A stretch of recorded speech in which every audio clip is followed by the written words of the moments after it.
তুমি হয়তো জানো না আমি তোমাকে হারানোর ভয় পাই প্রতিটা মুহূর্তে। আমি জানি না তুমি এটা বুঝতে পারো কিনা, আমি জানি না কখনো তোমাকে এটা বোঝাতে পারবো কিনা, কিন্তু সত্যি বলতে ইচ্ছা করে আমি তোমাকে হারানোর ভয় পাই, ভীষণ ভাবে ভয় পাই। তুমি তো আমার জীবনের প্রথম প্রেম, প্রথম ভালোবাসা। আমি জানি না আমি তোমার কতটা যোগ্য। আমি একটা কথা ভেবে সত্যি ভয় পাই, যদি কখনো তুমি আমার থেকে বেটার কাউকে পেয়ে আমাকে ভুলে যাও। হ্যাঁ, আমি হয়তো জীবনে অতটাও সাকসেসফুল নয়, আমি হয়তো অন্যদের মতো জীবনযাপন করতে পারি না, আমি হয়তো অন্যদের মতো অতটা বড় লোক নয়।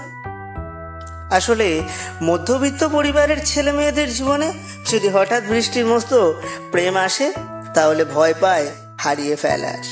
না, আমি তোমাকে অন্যদের মতো দামি গাড়ি, বড় বাড়ি, দামি গিফট দিতে পারবো না, কিন্তু তোমার কখনো অযত্ন হতে দেব না।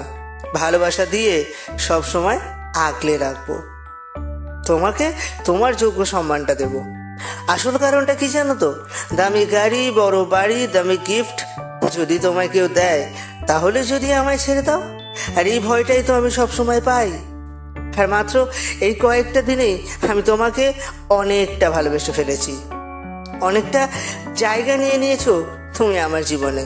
সত্যি বলতে কি, অন্য কারোর সাথে আমি তোমাকে দেখতেও পারবো না, আর আমি তোমাকে কখনোই হারাতে চাই না। বিশ্বাস করো, বড্ড ভালোবাসি তোমাকে। যদি কখনো কেউ কাউকে মন থেকে ভালোবেসে ফেলে তখন সব থেকে বেশি একটাই ভয় হয় জীবনে প্রতি মুহূর্তে, আর সেটা হলো হারিয়ে ফেলার ভয়। এই সত্যি কথাটা কেউ অস্বীকার করতে পারবে না, আমিও পারবো না। I love you. So friends, আমি দীপ ছিলাম তোমাদের সাথে। ভিডিওটা কেমন লাগলো অবশ্যই কমেন্ট করে জানাতে ভুলো না। আর তোমাদের ভালোবাসা মানুষটাকে তোমরাও যদি এরকমই ভালোবেসে থাকো বা হারিয়ে ফেলার ভয় পাও তাহলে অবশ্যই কমেন্ট করে জানিও। আর ভিডিওটা ভালো লাগলে সকলের সাথে শেয়ার করে নিও। চ্যানেলে নতুন এসে থাকলে চ্যানেলটা সাবস্ক্রাইব করে দিও, আর যারা ইতিমধ্যে চ্যানেলটা সাবস্ক্রাইব করেছো তাদেরকে অসংখ্য ধন্যবাদ। দেখা হচ্ছে পরের ভিডিওতে, ততক্ষণে সুস্থ থেকো, ভালো থেকো।